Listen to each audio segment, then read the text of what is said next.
আমার এই মাজদা MX-5 একটা হাইব্রিড গাড়ি। কেন হাইব্রিড গাড়ি বললাম আপনারা অবাক হচ্ছেন? আপনারা ভাবছেন যে তেলের গাড়ি কিভাবে হাইব্রিড হয়, সেটাই বলবো আজকের এই ভিডিওতে।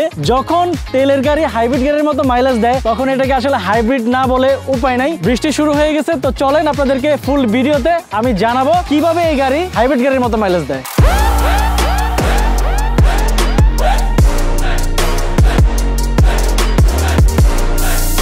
আমার এই গাড়ির বয়স অলমোস্ট হচ্ছে আপনার 1.5 বছর। তো এই 1.5 বছরের মধ্যে হচ্ছে আমি মোটামুটি আমার এই গাড়িটা 15,000 কিলো চালাইছি। তো আমার গাড়ি বাংলাদেশে আসছে হচ্ছে আপনার 9,000 কিলোতে। এখন আমার বর্তমান মাইলেজ হচ্ছে আপনার 27,000-এর মতো। এখন মেইন ফ্যাক্ট হচ্ছে এই যে আমি 15,000 কিলো চালাইলাম, এই 15,000 কিলোর মধ্যে হচ্ছে আপনার ঢাকার বাইরে আমি বেশ কয়েকবার আপ ডাউন করছি, ঢাকায় চালাইছি। ঢাকার বাইরের এক্সপিরিয়েন্সটা আগে আপনাদের সাথে শেয়ার করি। যতবারই গেছি আমার স্কোয়াডের সাথে, আমাদের MX-5 টিম নিয়ে, তো দেখা গেছে কারোটা যদি হচ্ছে আপনার 14 পায়, আমারটাই পায় হচ্ছে 17, কারোটা যদি 15 পায়, আমারটা পায় 18। এরকম হয়েছে। আমরা যদি টানাটানি যদি না করি, মানে স্মুথলি যদি আপনার মনে করেন যে RPM একদম সুন্দর করে স্মুথ করে পাড়া দিয়ে ধরি, তো লাস্ট টাইম যেটা হয়েছে, আমি কখনো এটা কিন্তু আমি ওইভাবে কাউন্ট করি নাই, বাট লাস্ট টাইম আমার মাকে নিয়ে আমি হচ্ছে নোয়াখালীতে গেছি। তো মজার বিষয়টা বলে, আমার মা যেহেতু বয়স্ক মানুষ, আমি গাড়ি ভুলেও জোরে চালাইতে পারবো না, আস্তে আস্তে গেছি। আস্তে আস্তে চালানোর ফলে হচ্ছে আমার স্পিড লিমিট ছিল হচ্ছে আপনার 60-70, মাঝে মাঝে 70, বাট 60-এর মধ্যে ছিল। এই 60-এর মধ্যে থাকার সময় আমি হঠাৎ করে আমি মিটারের দিকে তাকাই, দেখি 19 পয়েন্ট সামথিং। আমি দেখি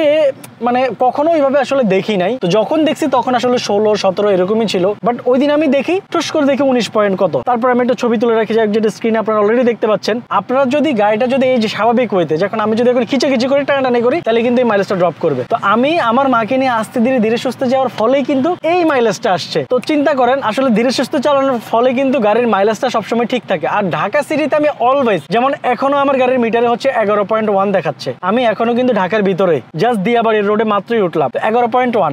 মোটামুটি ইন সিটিতে অলওয়েজই আমার গাড়ি হচ্ছে আপনার 10-12 থাকে। ঢাকার বাইরে যখন আমি যাই, আমার এই মনে করেন যে 16, 17, 18, 19 পর্যন্ত এখন হাইস্ট পাইছি। তো MX-5কে আমি এই জন্যই হাইব্রিড বললাম, যে দেখেন একটা হাইব্রিড গাড়ি যে মাইলেজটা দেয়, সেম মাইলেজটাই আমি পাচ্ছি। আরেকটা জিনিস বলি, মিটারে যে মাইলেজটা দেখায়, আই এম নট শিওর যেটা আসলে অরিজিনাল মাইলেজ কিনা। আপনারা যারা হচ্ছে গাড়ির এক্সপার্ট আছেন, কাইন্ডলি আপনারা একটু কমেন্ট করে জানাবেন যে মিটারে যে মাইলেজটা দেখায় আমাদেরকে এভারেজ মাইলেজ, এটা কি আদৌ রিয়েল না ফেক, এটা আমি নিজেও জানি না। বাট আমি আমার এক্সপিরিয়েন্সটা শেয়ার করলাম, আমার গাড়ির মাইলেজটা আপনাদেরকে শেয়ার করলাম। যদি এটা সত্যি হয় তাহলে তো আলহামদুলিল্লাহ ভালো, আর যদি সত্যি না হয় সেটাও একটু আপনারা যারা জানেন কাইন্ডলি একটু কমেন্ট করে জানাবেন। তো এই গেল হচ্ছে আমার গাড়ির মাইলেজের ব্যাপার। এখন আরো কিছু ব্যাপার আছে যেগুলো যদি আপনারা ফলো করেন বা একটু মেনটেন করেন, তাহলে আপনারাও আপনাদের গাড়িতে ভালো মাইলেজ পাবেন।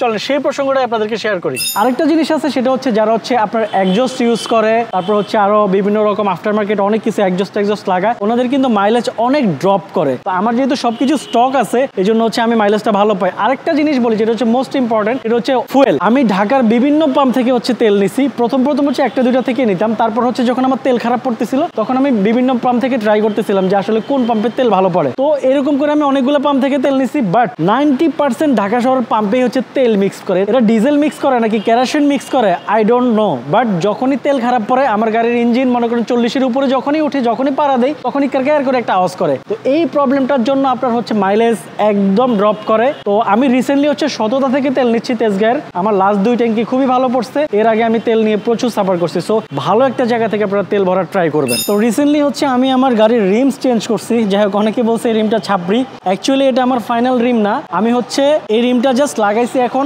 আপাতত রিম আমি সিলেক্ট করে রাখছি অলরেডি। তো ওই রিমটা হচ্ছে আমি ইনস্টল করব, আর এটা আমি হচ্ছে আপাতত লাগাইছি জাস্ট হচ্ছে কয়দিন চালানোর জন্য। যাই হোক, রিম চেঞ্জ করার আরেকটা বিশেষ উদ্দেশ্য হচ্ছে আমার টায়ার কিন্তু খুবই খারাপ হয়ে গেছিল আগেরটা, এই জন্য আমি রিম সহ টায়ার সহ আপাতত লাগাইছি। এখন আসি রিম চেঞ্জ করলে মাইলেজ কেন ড্রপ করে। যেমন আমি এখন 17 ইঞ্চি রিম লাগাইছি, টায়ার লাগাইছি। এখন লাগানোর পরে ইদানিং আমি দেখতেছি যে গাড়ি আগের তুলনায় কিন্তু একটু ভাগে কম, প্লাস হচ্ছে আগের তুলনায় একটু ভার হয়ে গেছে। এই জিনিসটার জন্য কিন্তু আপনার মাইলেজ ড্রপ করে। যেমন আমি আগে যে মাইলেজটা পাইতাম, এখন ওটার চাইতে কিন্তু একটু কম পাচ্ছে, বিকজ এই রিম, এই টায়ার, এটা হচ্ছে আপনার 17 সাইজ, আমার গাড়িতে আগে ছিল 16 সাইজ। তো 16 সাইজে যে পারফরমেন্সটা দেয় 17 চাইছে এর চাইতে কম দেয়। সো এইটা কিন্তু একটা বিশেষ কারণ যেটার জন্য হচ্ছে আপনার মাইলেজ ড্রপ করে। তো আরো বেশ কিছু কারণে হচ্ছে এই মাইলেজ ড্রপ করে, যেমন হচ্ছে টায়ার প্রেসার কম কম থাকলে, টায়ারে যদি আপনার হাওয়া কম থাকে, ইঞ্জিন অয়েল অনেকদিন ধরে চেঞ্জ না করলে, তো আমি হচ্ছে মোটামুটি আমার এই গাড়ি আমি খুব ভালো একটা মোবিল এটাতে ঢুকাই, যেটা হচ্ছে মোবিল ওয়ানের ইউএসএ ভার্সনটা। তো ইউএসএ ভার্সনটা এই জন্য ঢুকাই যে আমাদের দেশে যেহেতু অনেক গরম, তো ইউএস এর মোবিল হচ্ছে আপনার ঠান্ডার দেশের জন্য।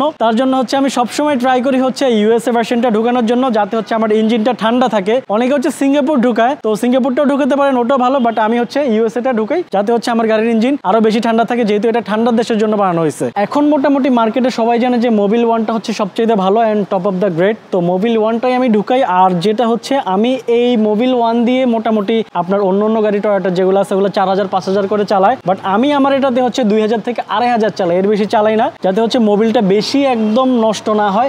এর আগে আমি ফেলে দিই যাতে আমার ইঞ্জিনটা ভালো থাকে। আরেকটা জিনিস আপনাদেরকে বলি, আপনাদের যখন খারাপ তেল পড়বে হচ্ছে তখন ইঞ্জিনে কিন্তু একটা সাউন্ড করবে, তখন আপনারা চাইলে হচ্ছে অকটেন বুস্টার ইউজ করতে পারেন। আমি লিকোমোলিটটা মাঝে মাঝে ইউজ করি অ্যান্ড মাঝে মাঝে অন্য ব্র্যান্ডেরটাও ইউজ করি। তো এই জিনিসটা ইউজ করলে হচ্ছে কিছুটা হলো আপনার এই জিনিসটার প্রবলেম সলভ হয়ে যাবে। তো ওভারঅল একটা কথাই বলবো, এই গাড়ি নিয়ে যদি আপনি পারাপারি করেন, টানাটানি করেন, স্পিড উঠাতে চান, তাহলে আপনি কোনোভাবেই মাইলেজ পাবেন না। ঠান্ডা মাথায় আস্তে ধীরে চালানোর জন্যই হচ্ছে এই গাড়িটা, যেহেতু এই গাড়িটাকে বলা হয় ফান টু ড্রাইভ একটা কার। তো এই গাড়িটা আসলে টানাটানি করার মতো গাড়ি না, এটা রেসিং কার না। তো এটা আপনারা যদি আস্তে ধীরে সুস্থ হচ্ছে আপনার পিক আপ দিয়ে চালান, আরপিএম যদি আস্তে ধীরে দিয়ে আপনারা চালান, তাহলে ভালো একটা মাইলেজ পাবেন। আর হ্যাঁ, আমার গাড়িটা কিন্তু অলমোস্ট 1.5 বছর হয়ে গেছে, কিন্তু এখনো বোঝার উপায় নাই যে এই গাড়িটা একটা পুরাতন গাড়ি বা 1.5 বছর পুরাতন গাড়ি, বিকজ আমি এই গাড়িটাকে কিন্তু হাইলি মেনটেন করি। যেমন আমার পুরা গাড়ির বডি কিন্তু আপনার সিরামিক কোটিং করা 2 বছরের জন্য, আর এই কোটিংটাকে আমি ডাস্টার মারি না, খুবই হাইলি মেনটেন করি, যেহেতু এক হাতে আমার গাড়িটা চলে। আর আমি আসলে গাড়ি যত্নের ক্ষেত্রে হচ্ছে খুবই প্যাশনেট। আমি আসলে মানে গাড়িকে আসলে সত্যি কথা অনেক বেশি ভালোবাসি, এই জন্য আমি যত্নটাও করি। আর যত্ন করলে একটা জিনিস আপনাকে সেটার আউটপুট ফিডব্যাক দিবে, এটা স্বাভাবিক। তো কেমন লাগলো ভিডিও অবশ্যই কমেন্ট করে জানাবেন। আর হ্যাঁ, মেনটেন্যান্সের ক্ষেত্রে কোনো রকম কার্পণ্য করবেন না। যখন যা গাড়িতে যে পরিমাণ যেটা লাগবে, অয়েল চেঞ্জ করার টাইম হোক বা অয়েল ফিল্টার হোক বা আপনার এয়ার ফিল্টার হোক, যে কোনো কিছু চেঞ্জ করা লাগবে ইনস্ট্যান্ট করে ফেলবেন, এগুলোতে কার্পণ্য করবেন, আপনার গাড়ির যে কোনো সমস্যাই দেখা দিতে পারে বড় ধরনের। যাই হোক, thank you so much. Video ভালো লাগলে শেয়ার করে দিবেন, আর আমার যদি বলে ভুল থাকে সেটাও কমেন্ট করে জানাবেন।